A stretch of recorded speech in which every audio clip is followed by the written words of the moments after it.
Il ne cherche pas à gagner, il cherche à être seul, tout en haut. Depuis plus d'un siècle, les constructeurs se défient, Ferrari, Lamborghini, McLaren, mais à un certain niveau, les supercars deviennent autre chose. Elles ne visent plus le plaisir, elles visent le record absolu. Le titre que tous convoitent, la voiture la plus rapide du monde.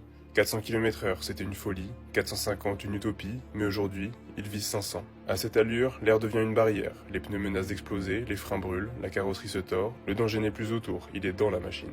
Pour franchir cette frontière, il ne suffit pas d'un moteur puissant, il faut un engin total, un châssis taillé dans l'air, des lignes conçues en soufflerie, une aérodynamique active, des pneus développés pour résister à plus de 4000 tours par minute, et un pilote, prêt à affronter l'invisible. Mais il y a une règle, le record ne compte que si la voiture le fait dans les deux sens, aller, retour, sur la même ligne, pour annuler le vent, les déclivités, les excuses. La vitesse retenue, c'est la moyenne, pas la pointe, pas le fantasme. En 2019, Bugatti frappe un grand coup.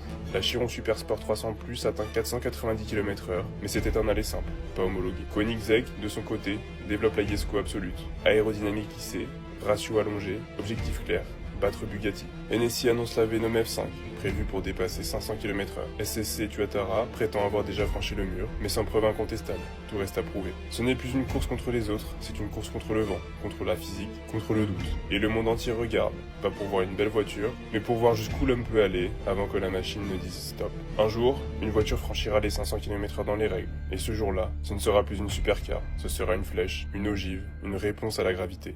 La dernière frontière.